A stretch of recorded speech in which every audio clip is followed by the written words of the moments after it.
It was interesting. I one time put up a TikTok of one of the jokes one of the herpes jokes, and I had these people replying of like, obviously it's a scam, but it's like these like, have you tried Doctor blah blah Oh blah's my cures God. and da da da.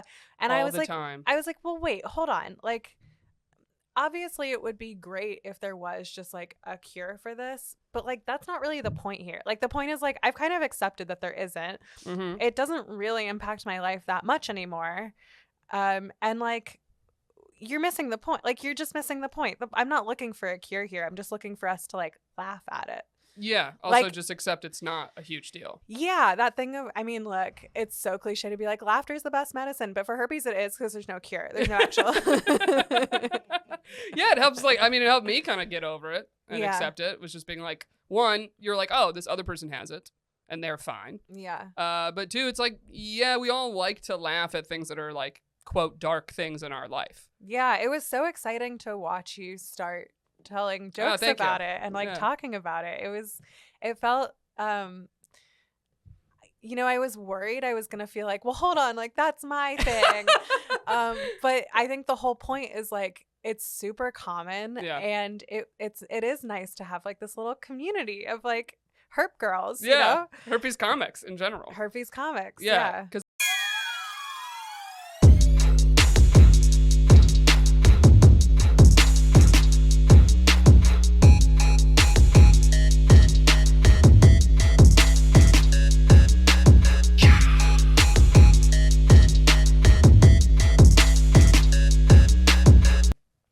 what's up, everybody? Welcome back to Shooters Gotta Shoot. I am your host, Erica Spira, and today I've got a great guest for you guys this week. But first, as always, if you're listening to us and you want to watch us, it's a little more fun. Come check out our YouTube. I got the link in the comments. Just search us, Shooters Gotta Shoot podcast on YouTube. And I'm also going to be uploading some stand-up clips over there too. So head on over, subscribe, help it grow out, because that's free and easy for you to help me out with.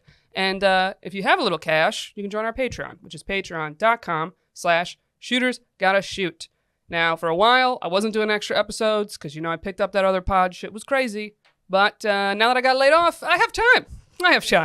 So I will be doing extra episodes on that pod. And I'm going to be doing more comedy talk behind the scenes because I'm talking a lot of dating stuff out here. But, it'll have a little bit of that juice. So if you want to check it out, it's patreon.com/Shooters Gotta Shoot. Or you can just do it to support the show because I appreciate it and I like hanging out with Fonzie and I don't want to leave the studio. Okay? So I got laid off. Please join. All right. So without further ado, hit it, Fonzie. Yeah. Ooh, I've got a fun guest today for you guys, and you've heard me mention her on the show several times. All right, you might have seen her at JFL, recently on Jimmy Kimmel, or also recently got a beer thrown at her on stage. She is one of my best herpes friends. Can I throw that out there? Put your hands together for the very funny Ariel Elias. You talk about me? I do. That's so nice. I have referenced you a few times. Wow. I got herpes. The people know. The people know of the show. And you were literally, I think, the second person I ever told. Who was the first? My good buddy Iris from college. Okay. Because I was texting her the night of being like, I have a bump. Something's up. And she is the epitome of the friend that would like get her lip waxed and then hit me up being like, I think I have a bump coming. I think I have herpes. And I'd be like, can you chill the fuck out, dude? Like, she's a hypochondriac and I'm not. And the one time I was like, yo, something's off. She's like, it's not herpes. You're all right. Just go get it checked. And then immediately the doctor was like, yeah, no, that's it. That's it. All right. Well, here's a prescription. Textbook case if I've ever seen one. Yeah, literally a glance of 2 seconds. And I was like, excuse me? Did I tell you when I got my first little outbreak, I would love share it with the show. Hi, nice to meet everybody. I was convinced that because I was living in New Orleans and I was riding my bike a lot, and New Orleans has a ton of potholes, and I was just like, it's probably from that. I probably just injured myself bike riding through a pothole, and it's like, no. The levels of denial that we'll like put ourselves through rather than just being like, just go to the doctor and like find out. Yeah. I was just like, it's probably that, or like it's a sebaceous cyst. It's anything but herpes. And then of course it's like, no, it's fully herpes. Yeah, hilarious. Of mine was summer, hot, and I always wear like I don't have the money for Spanx, everybody. So I would wear like my basketball like spandex shorts under dresses. Because first of all, the wind in the city, it's real. And second, just no chafing, right? Yeah. But it was those like hot days you're like sweating. And so I was telling myself before going, I was like, it's probably sweat bumps. Yeah. Which I had never had before. I don't know that that's a thing. But I just was like, well, you just shaved a week ago because you were going to have to get laid. So, you know, like it's probably just the mix of the shave and the sweat, and it's the summer's fault. It's not HSV. It's not the fact that I recently had unprotected sex with somebody who wasn't tested. Definitely not that. No, definitely not. Definitely not. Not my first partner in a year. What? The only thing that changed was the heat, obviously. No, but you were, when you first moved to New York, I really remember you. I literally met you at an open mic, and I believe you did herpes jokes. Yeah. And I was just like, damn, this girl's got balls. But also and herpes. Very funny. No, but it stuck with me, and then like it weirdly made me very comfortable when I got it. I was like, well, I can go talk to this person. Yeah. And I also just trusted you wouldn't go tell everybody. No, of course not. It's one of those, I mean, I think it's just, it's your thing to tell. Yeah. And I literally remember when I told you, you just were like, well, welcome to the club. Yes. I was like, all right. Honored to have you here. Yeah. And another thing that really stuck with me was like, I felt like anytime, I've talked to you a few times about it and like dealing with the person that gave it to me and like all these other things going on. And I'll never forget like one time I was talking to you and you just were like, oh, I forgot how new you are to this. You're like, you're so new to having it. And you were just like, man, like I used to have all these thoughts and feel this way. And like, it's going to take time, but you'll get comfortable. Yeah. And that was so not what I wanted to hear. Sorry. It's not what I wanted to hear, but it was the truth. It was interesting. I one time put up a TikTok of one of the jokes, one of the herpes jokes. And I had these people replying of like, obviously it's a scam, but it's like these like, have you tried Dr. blah, blah, blah's cures God. And da, da, da. And all I was the like, time. I was like, well, wait, hold on. Like, obviously it would be great if there was just like a cure for this, but like that's not really the point here. Like the point is like I've kind of accepted that there isn't. Mm-hmm. It doesn't really impact my life that much anymore. And like you're missing the point. Like you're just missing the point. I'm not looking for a cure here. I'm just looking for us to like laugh at it. Yeah. Also like, just accept it's not a huge deal. Yeah. That thing of, I mean, look, it's so cliche to be like, laughter is the best medicine. But for herpes, it is because there's no cure. There's no actual. Yeah. It helps. Like, I mean, it helped me kind of get over it and accept it. It was just being like, one, you're like, oh, this other person has it and they're fine. Yeah. But two, it's like, yeah, we all like to laugh at things that are like, quote, dark things in our life. Yeah. It was so exciting to watch you start telling jokes about it and like talking about it. It felt you know, I was worried I was gonna feel like, well, hold on, like that's my thing.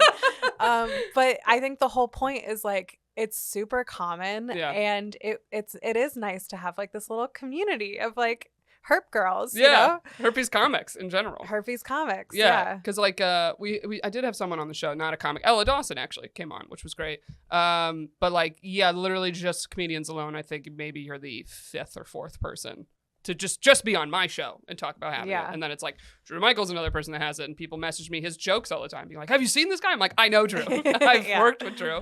Nice dude." But yeah, it's like, it was kind of terrifying, obviously, to first make jokes because you're like, the minute you just say the word herpes, especially not as a punchline, but hey, I have it, it like sucks the wind out of the room. People tighten up so fast. Yeah. It became for a while, I wouldn't do the herpes jokes in shorter sets.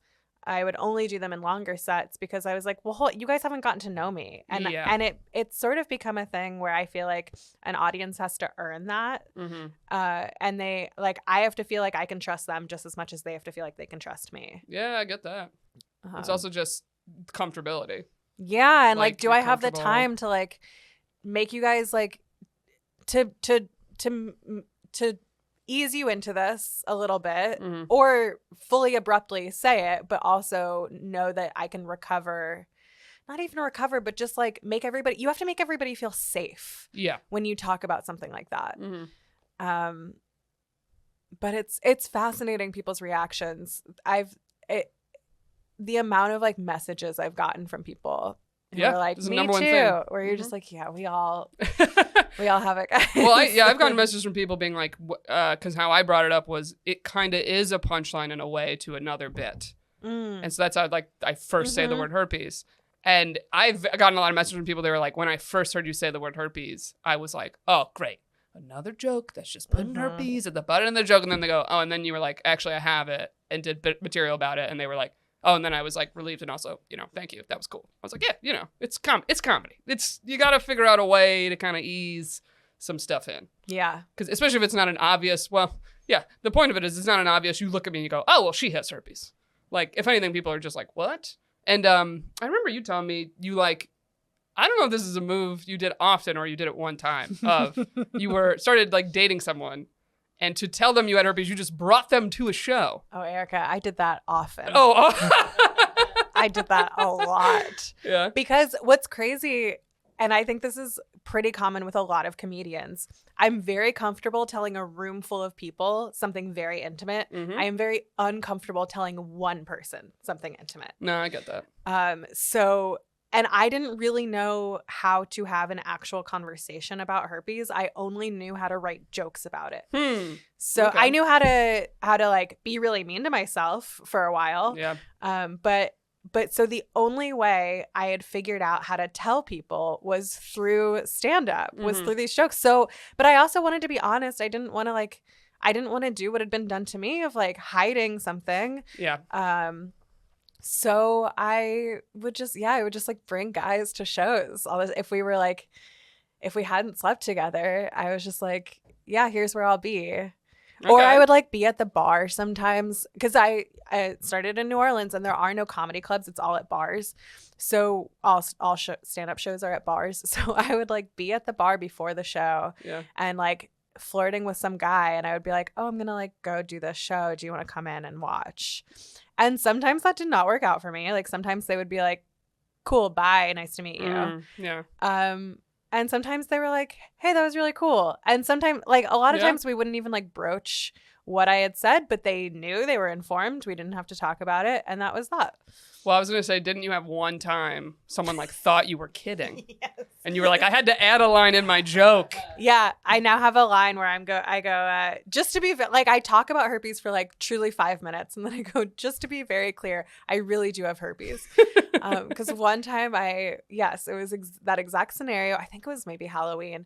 I was like flirting with this guy. He was dressed as Jesus. Oh, great. I know. Great. Perfect for a Jew. He was so hot. Jesus was Jesus Jewish. Is hot. My mom Praise would approve. And then he and a couple of his friends came in and watched the show. I did all the herpes material. And then we like went out. He didn't say anything. We went out for the rest of the night. We all got drunk. We like hooked up. And then the next morning he was like,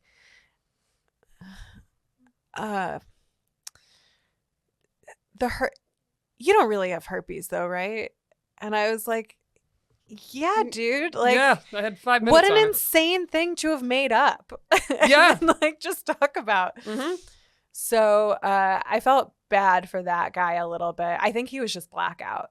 Like, I think that was the issue. Or, like we said, you want to lie to yourself. Yes. You're like, no, we don't. No one has it. No, you see all the stats, you're like, nah, but that's nobody I know or no one, not me. Funny I've gotten DMs before, same thing, or men after shows will be like, oh, so do you actually have herpes? And I'm like, yeah, it's not, like, do you think it's like a super fun thing for me to say where I just sat there being like, yo, how hilarious would it be? I tell this room of 200 people that I have herpes.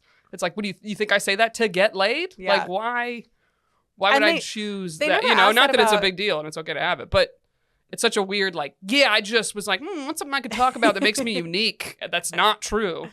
And nobody ever asks, like, okay, but you're not really like Italian, are you? Like, it's so, it's the only thing they ever think. Yeah. Because, people just don't want to believe it. And it's like, hey, bud, it's super common.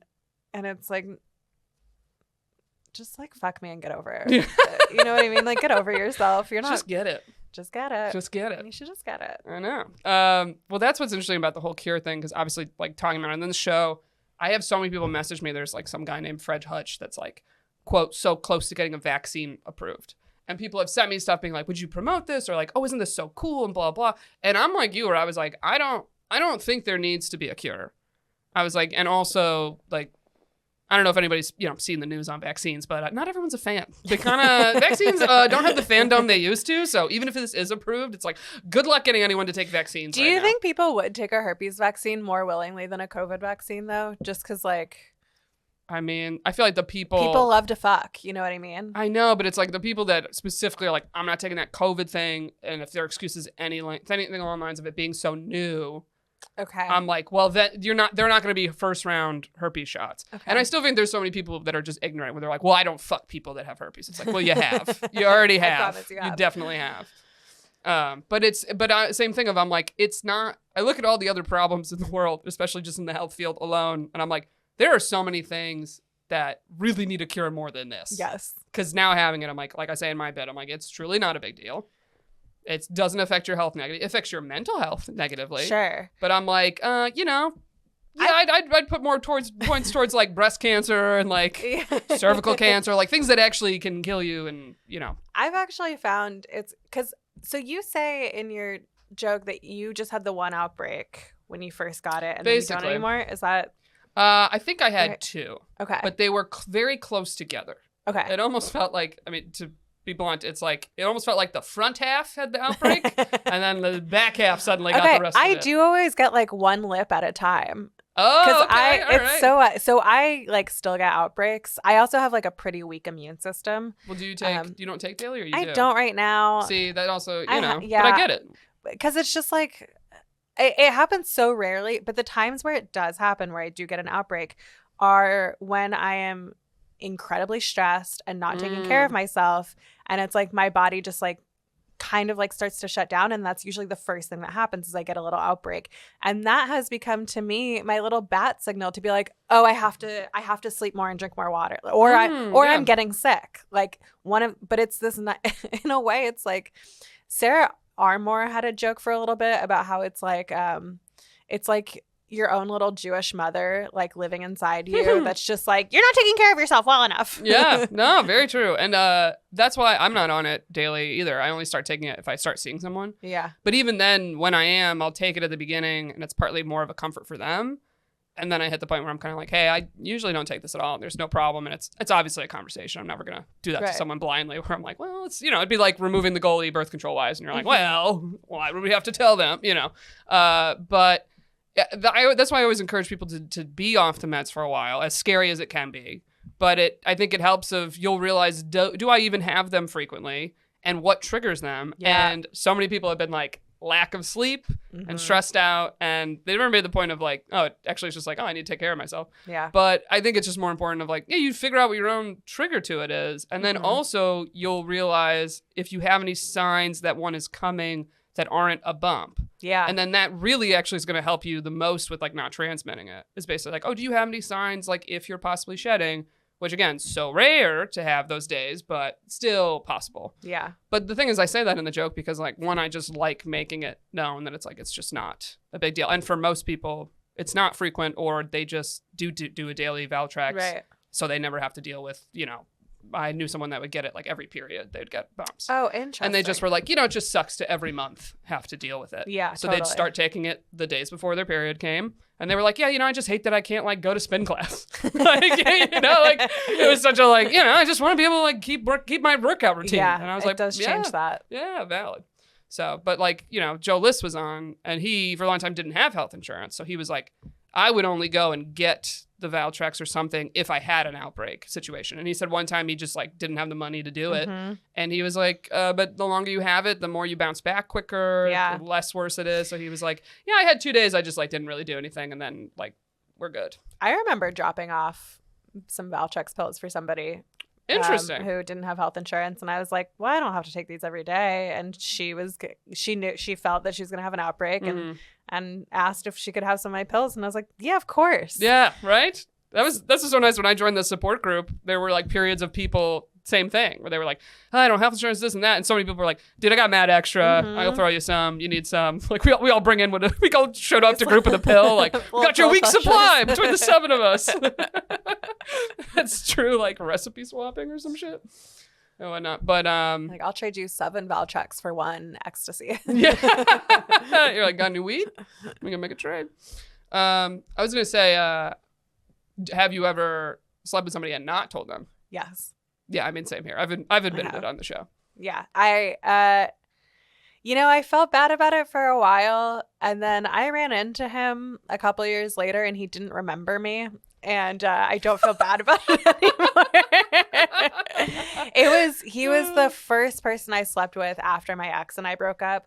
So I just didn't know how to talk about it yet, and he was so hot, Erica. It was like, I get that. He was like stupid hot. Can I ask this? Was the sex good? I don't really remember. I think it was like decent. I think it was fine. There was only like I think 3 people I ever did not tell. And all of them were so bad in bed that I was like, this is God. God is fucking with you. And if you don't tell people, Erica, he's going to make sure you don't have good sex. Like, he's up there laughing at you like, yeah, go around. Be a bad person. Yeah, don't share this information with people. Let's see how it works out. And I'd be like, all right. I'll just always tell people. I'll just always tell them because I'm getting trash in the bedroom if I don't. Are you Catholic? I was raised Catholic, yeah. I had that Catholic guilt come in heavy. That was like, there is a God, and he's having fun with you right now. He's so mad at you. He's so mad.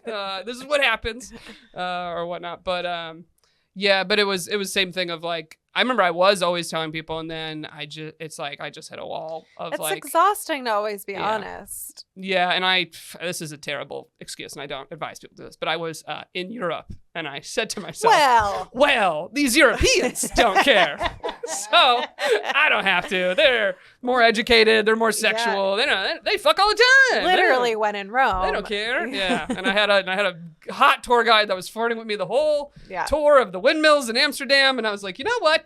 Let's just have a win. And then it was really bad, but very hot though. Again, not advising that you don't tell people. No, it's not. It's not great. It's unfair to the other person, but it does happen sometimes. Yeah, it's just you're human.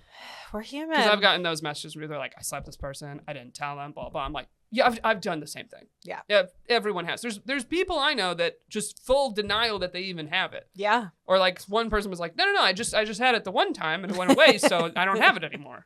And I was like, that is not how herpes works. You technically always have it. Yes, you do always have it. How do you feel about this? I get messages from people sometimes of like, they realize when I say like herpes is cold sores, they're like, wait, I get cold sores. They're like, do I need to disclose to my partner? Like, I haven't been with people because if I have a cold sore, I just don't kiss them or do anything.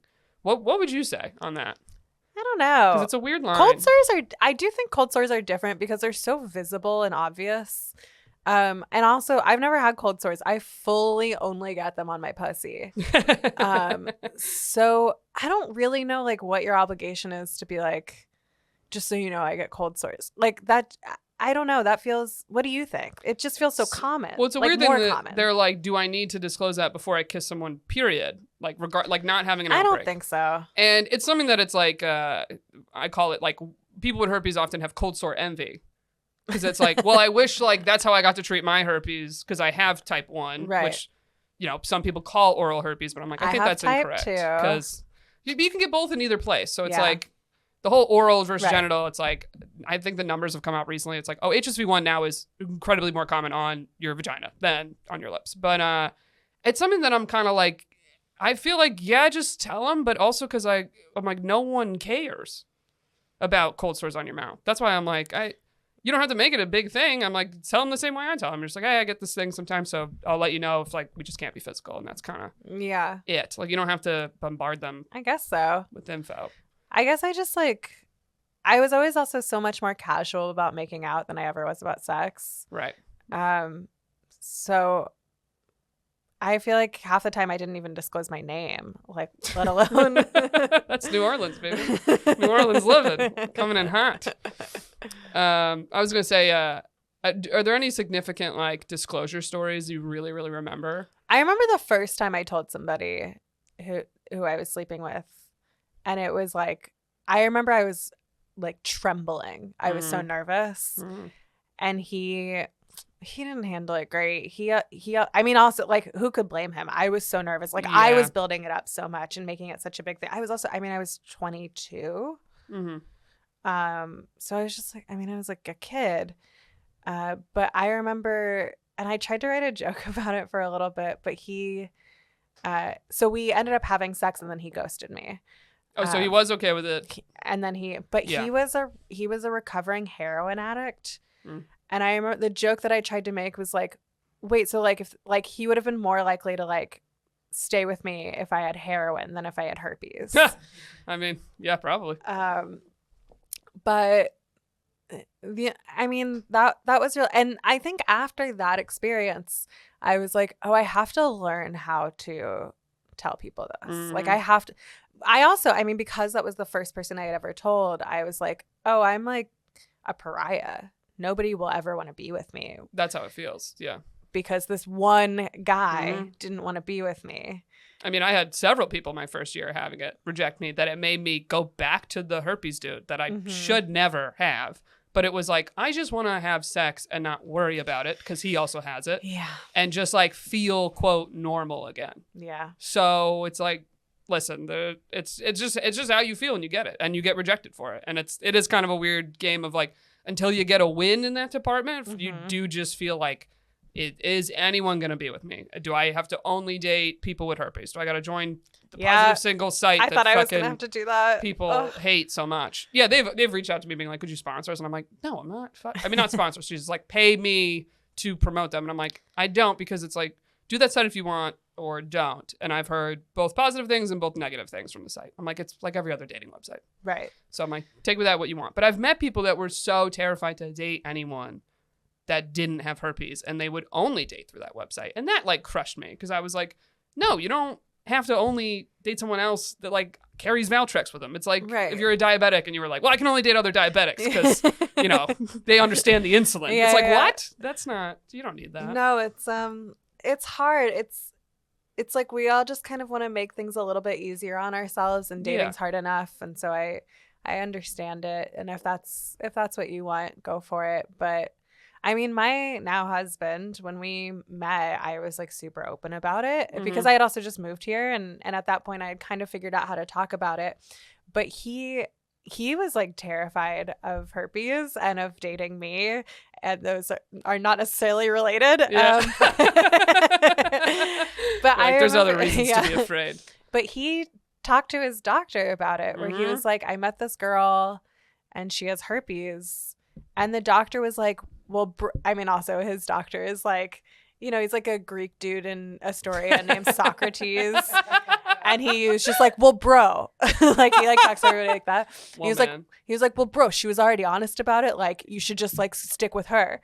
He was just like, your chances of getting it from somebody who already knows that they have it and is aware, your chances of getting it from her are less than you just dating randomly. Yeah. And hooking up with whoever.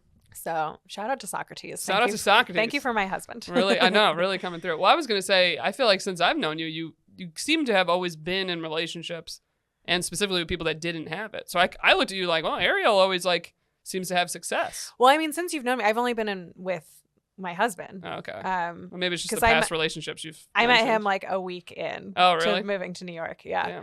But I feel like you've had I don't mean this negatively. I feel like you've had so many boyfriends of past stories that I was like, oh, she always gets it locked down. I guess like, so. Yeah. I mean, right.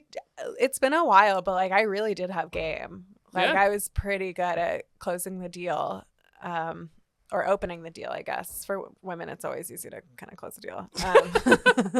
Even with herpes. It really doesn't take that much work. Well, that was the other thing that I learned. And this is maybe like the benefit of being a woman as opposed to a man with herpes, is that like men are pretty gross generally. And so their threshold a lot of times for like what's a deal breaker for women is like, I feel like half the time you could be like, just so you know, I have murdered 3 people. And they'd be like, all right, I don't see what that has to do with tonight. Yeah. She's a 10, but she's murdered 3 people. They're like, still a 10. Still a 10. Still a 10, baby. Technically, you're a serial killer, but like you also like have a job, and like I'm just looking for somebody who's not a gold digger. That's really all I need. So truly though, I know it's usually not that bad. Crap. There was one more other herpes question I had, but now I'm blanking. Can I ask you? Do you remember the first time you said it on stage? Oh, that's a good question. It actually was at, I didn't start doing herpes jokes till the pandemic hit. Because I think that really put me in like a fuck it mode of just like, what matters? Does stand-up even exist? Who knows? So like, I think the first time I did the jokes, I was like in a park outside, which is already the weirdest environment to do comedy, where you're like, I barely can tell if this is even going well. What a dark time, but dude. just God. What a weird. Yeah, it was so definitely funny. Outdoor shows. Yeah. Because I remember I did a couple with Taylor Tomlinson. She did like Punchline Philly, and they were all outside. One, we were under a highway. It was just like, but I honestly think it weirdly made me more comfortable because all your material, you were like, I really can't feel this laughter, and if this really hits or not, that it made me not care. And so it was like, well, I'll do these herpes jokes, and if they don't land, I'm not even gonna really know. And I just was like, fuck it. And I was like, the world's ending. I have like one spot a week right now. Yeah. It's like, I didn't want to go up there and just do jokes I knew worked. That I was like, well, this is my one opportunity of the week to try some new material.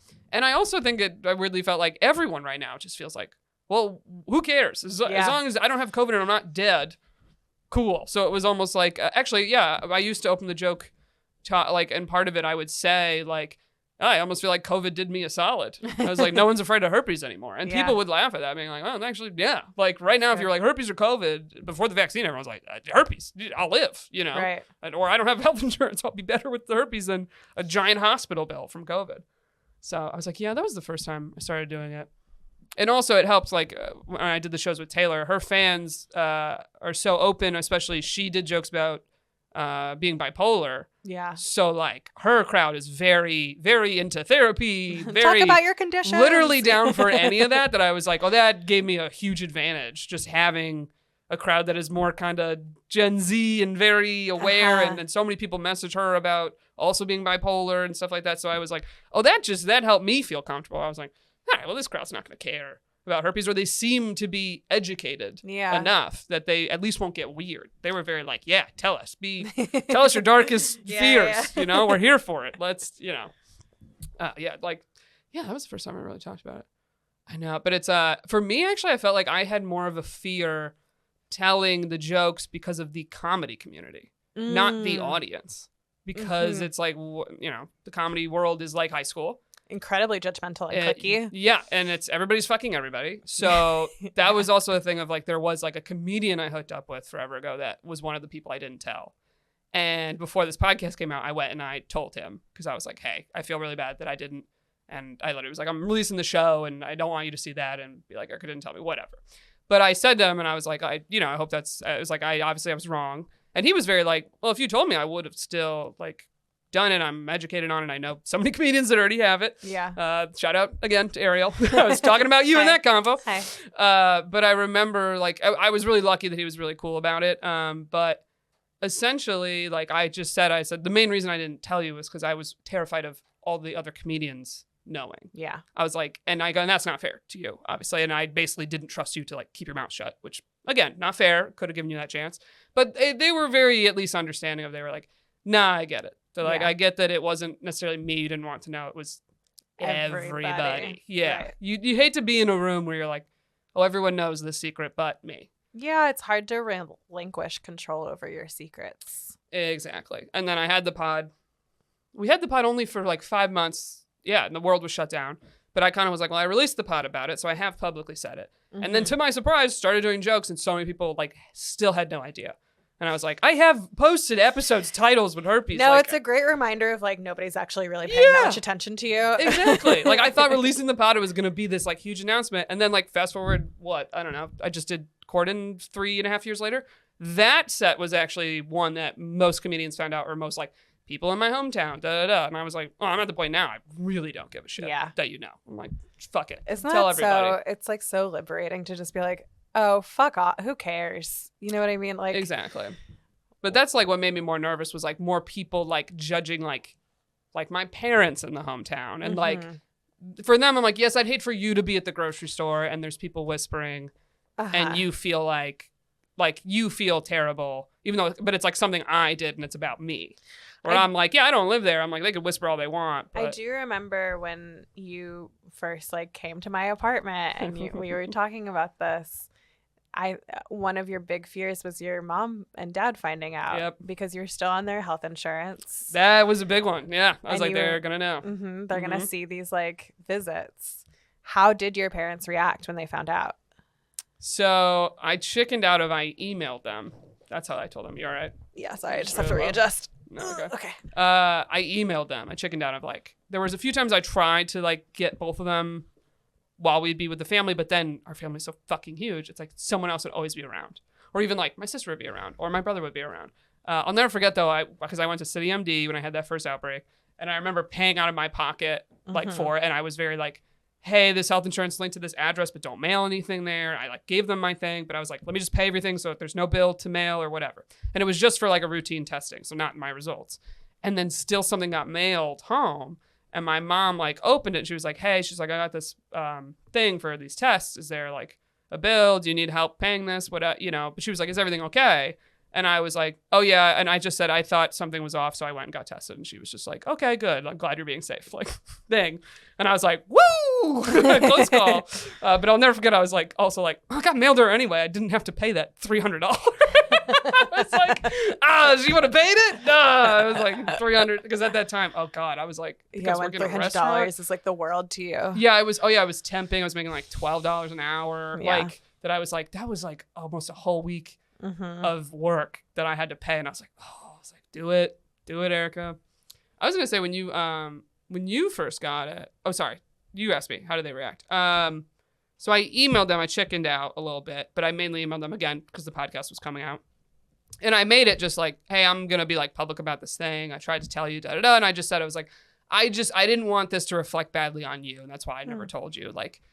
And then they both just like reached out being like, hey, we love you, like and like really, really sweet. And then of course when the show came out, I had like all my cousins, all my family messaging me being like, hey, I think that's really cool and that's really brave. And that's so nice. So it was very sweet. I'm so glad you got that reaction. Oh, thanks. Yeah. But it's like fast forward, like there were some times my mom was a little like, I don't know about you being public about this, but she was more concerned of like, well, if you meet a nice guy and, you know, was she got a nice family, like, but they were probably not going to like that you're like public about talking about herpes. And I actually was dating someone at the time. So I was like, I mean, he doesn't care. Yeah. So I was like, it's working. I was like, he's got a nice family and he doesn't give a shit. Like, all right. I'm like, he thinks the podcast is cool. I was like, that's what I would want. Yeah. Someone that goes, oh, that's so cool that you say that. I think my husband had a similar fear of like his family and sort of like what their reaction to it would be.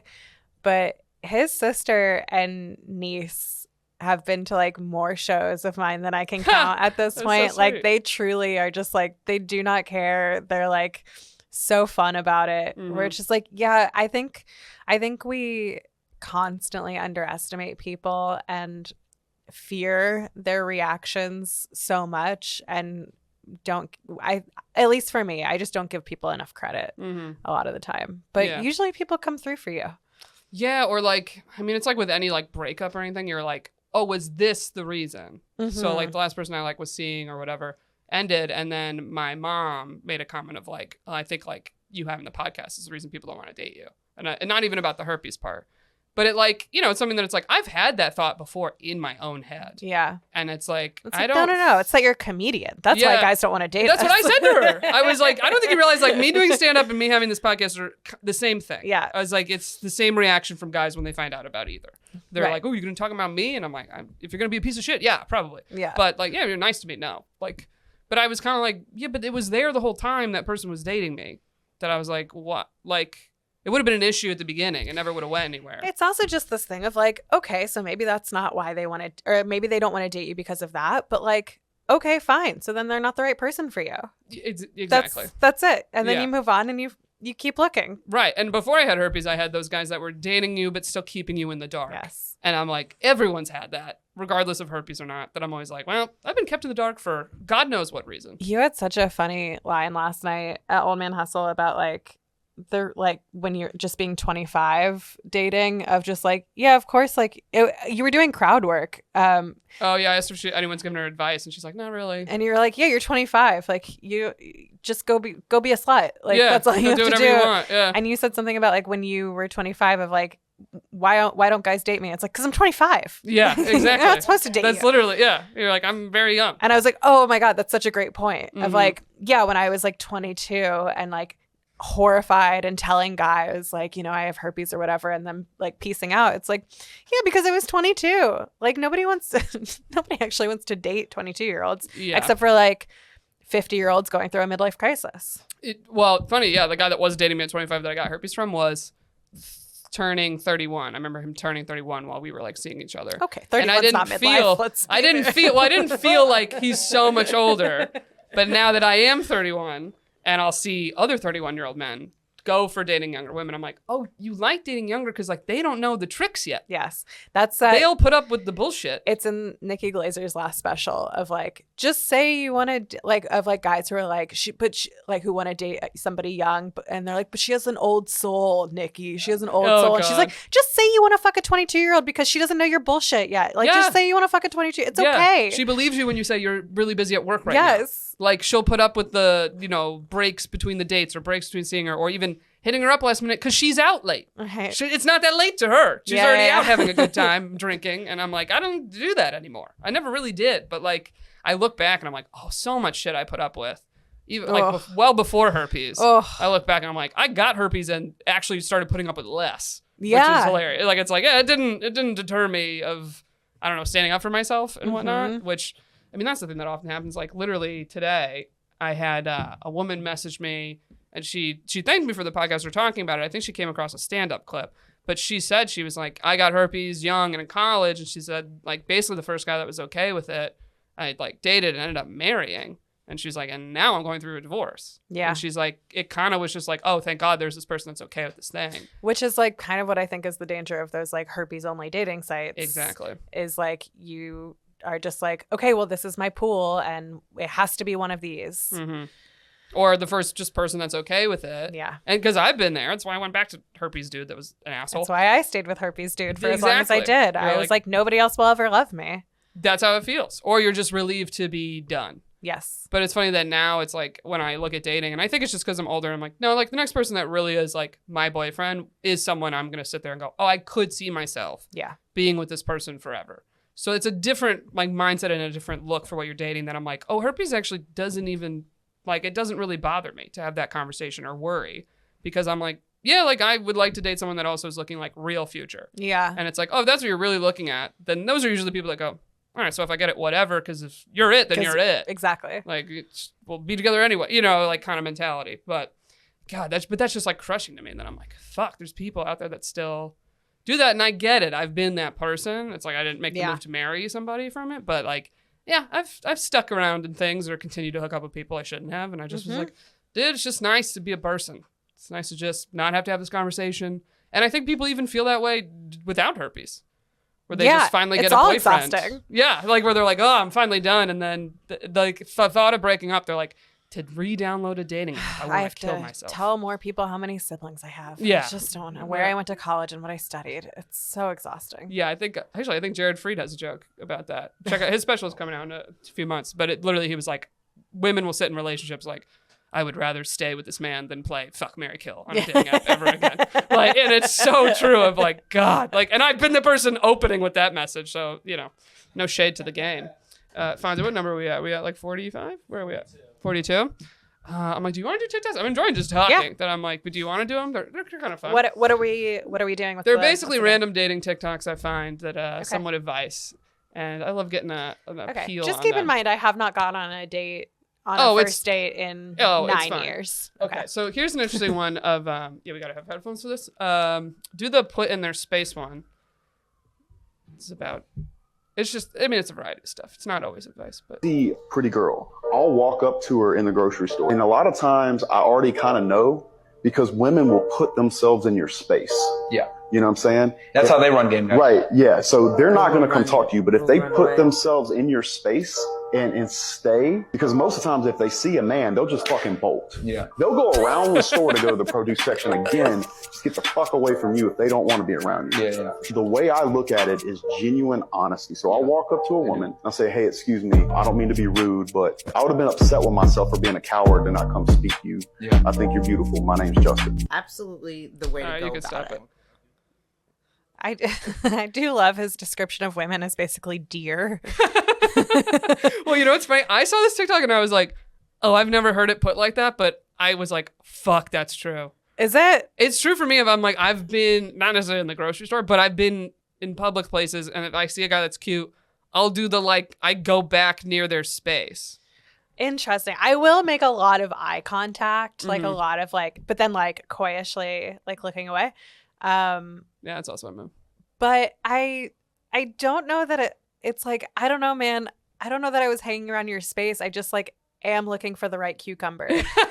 Yeah, maybe grocery store isn't the best sign. Or I love it. He was like, they'll absolutely run away if they don't want to be anywhere near you. It's like, all right, that's a bit extreme. It's a little bit of like, it's the classic thing of like, not everybody's thinking about you. Like you're not like, you are cute. He is cute, but I do like his approach of like just, and you're sort of like, you're giving somebody the option to be like, hey, Justin, nice to meet you. I'm not interested. And right. Okay. Yeah.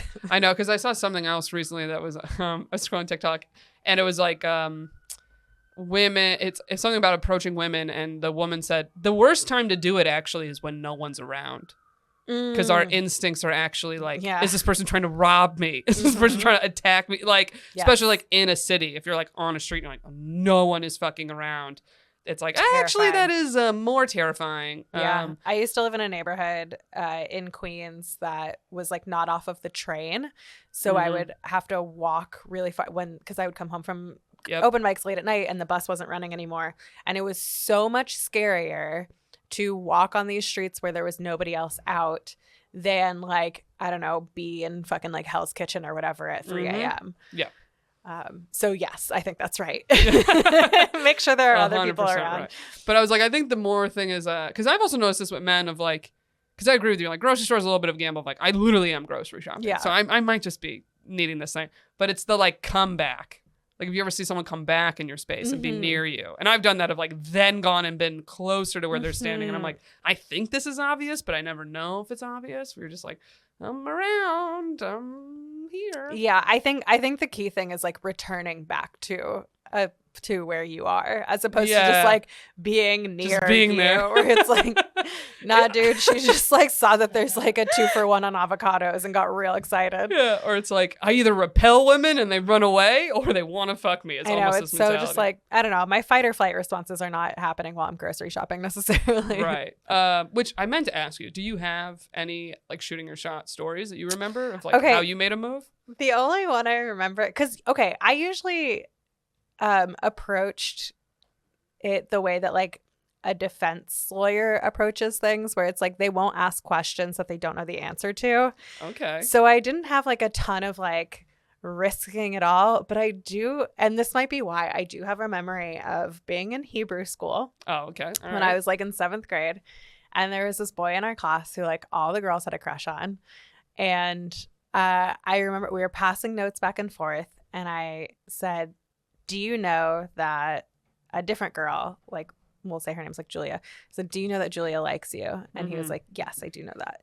And then I said, do you know that another girl in our class likes you? And he was like, yes, I do know that. And then I wrote, do you know that I like you? And I remember his reaction was so like dramatic and over the top of like, oh, like it was very, stop. I mean, we were 12, like it's not his fault, but I think from that moment, I was just like, oh, I'm not putting myself out there unless I know that this is like reciprocated. Yeah. But I could usually, I don't know. I really did like have good game when I was single, and could kind of just like hang until whatever. You would just hang out, chat. I would just hang out. I mean, I also like, again, it was New Orleans, so like you're kind of always just like talking to strangers. Like it's like very much that culture.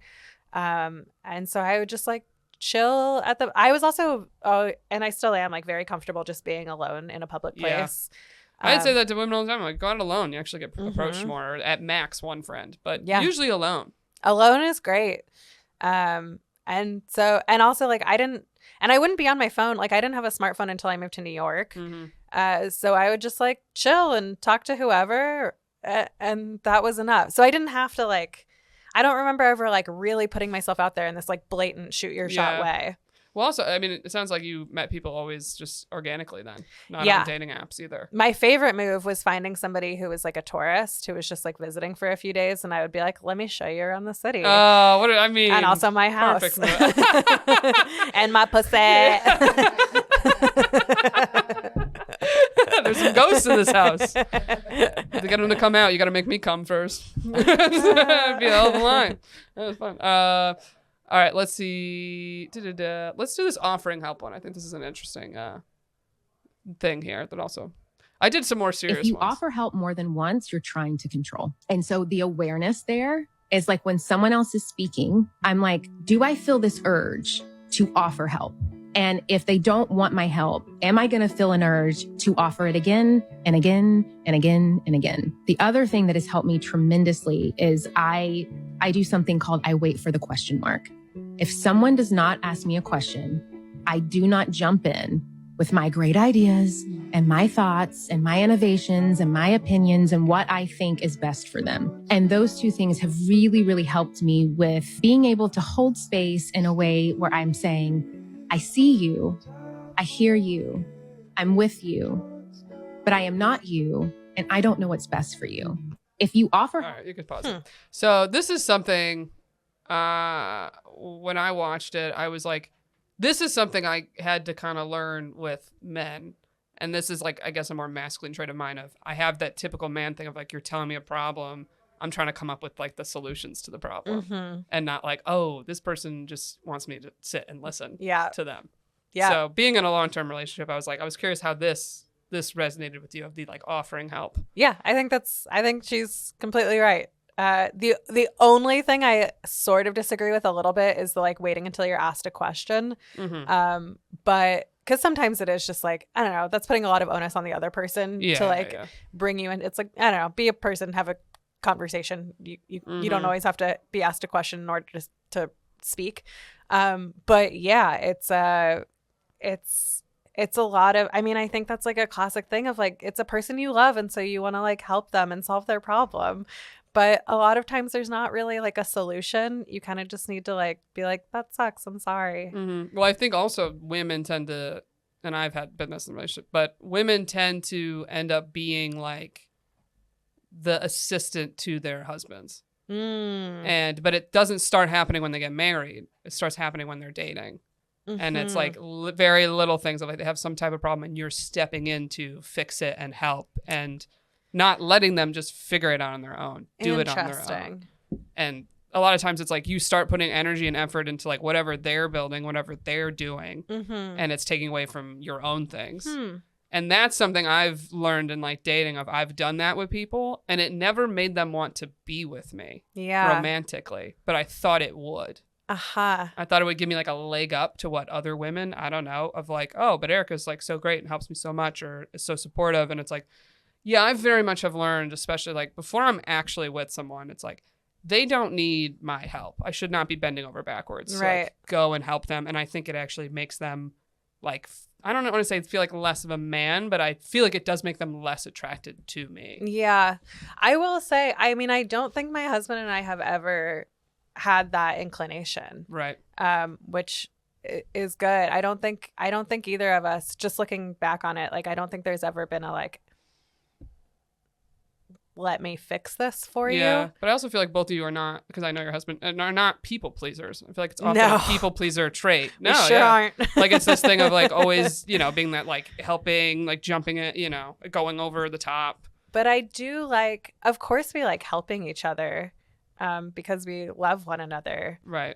But I think it's finding those like, if you find little everyday ways to help one another or like ask one another for help, it does take it like it sates that like you get to feel that helpfulness thing, and then it doesn't you don't feel tempted in other ways. So it's more just like, hey, you're already standing up, will you get me a glass of water? Well, and then they're like, thank you. But like sorry, go. No, that's okay, go. I remember it was actually the herpes guy. I was dating him and he was bartending at the time and he lost his bartending job and was like texting me about it. And I was at my desk job at work and didn't have much to do, so I was like, oh, and I sent an email to that like giant comedy email chain because I was like, oh, I know there's bartenders down here. I was just like, hey, I go, my friend. It's like, not my friend. I'm fucking. My friend lost a job. I was like, if anybody works in a restaurant that's currently hiring like bartending, let me know. Yeah. Has a lot of experience. And I'd like put together a whole list for him. And I remember emailing it to him, having links, having like all this stuff. Like I did so much deep dive information for him. And it's like, why? Why did I do that? And I think that's what I'm trying to reference is like shit like that that a lot of women will do. And it's like, first of all, he did not ask me. Yeah. Second, it's like that did not make him feel better about losing his job. And third, it's like, this is not your boyfriend. What is this man doing to help you? By any means, nothing. This man did not. This man gave you herpes and never really had a conversation with you about it. He gave you herpes and you're going to give him a job? Literally. That's literally like, I look back, I'm like, why? Why did I ever even speak to that man again? Not because of the herpes, but because of how I was treated afterwards. But like, I look back and I'm like, why the fuck did you do that? And I don't know what it was in me, but it was me wanting to be liked and like wanted by him. And I thought doing that was going to help. And it's like, no, it absolutely did not help. You want to feel useful. We do a lot of like, what do you need right now? Okay, that's a good one. We ask that question a lot. That was a big thing when the beer can incident happened. I was like fully overwhelmed and it was a lot. And he was just like, what do you need right now? And I was like, okay, I need you to answer my parents. Like, I need you to like text my parents. Okay. Like, I need you to like just take my phone and like respond to the group chats that are happening right now. Okay. It would be like that kind of thing. But if he just started like going like, can I answer the group chats for you? I would be like, fuck you. I don't need your help. Yeah, very much so. So what do you need right now? I think. And sometimes it's like, I don't need anything. I just need to like sit. Like I just need to sit. Yeah. And like, I just need you to like, or like, I just need you to like put on Top Chef. Yeah. You know? So I think that's an important question that like couples should ask each other is what do you need right now? That's a good one. Because especially, let me tell you something, even if guys that were dating me and like, God, I helped another guy with like a job situation. And it's like, because you have a natural connection and you just want to help, right? But like the minute you break up, you're like, why the fuck did I ever help that piece of shit? Like I should have let him struggle. Why did I? Like, you know, he never ended up doing anything with it. But it's like, that's the feeling of like, now I'm like, I have resentment. And it's like, but why did he didn't ask you. Just fucking. Exactly. Yeah, when you ask. But that's another thing of I'm terrible at asking. So I need someone to be like, do you need anything from me? How can I help you? Blah, blah. Because sometimes it is like, just get the fuck out of my way. Yeah. That's actually how you can help. Is leave me alone. You're like, okay, all right. Yep, cool. done. We're at time, right, Fonz? 55. Do you want to do one more ticker? Yeah, let's do one more. Okay. Do you have one? These are fun. I know. I'm like. Especially wait, scroll all the way down. What's that one say? I don't scroll any social media. I only post. So it's kind of fun to like see what's on here. All right. Do you want like more of a deeper one or? No, let's do like a.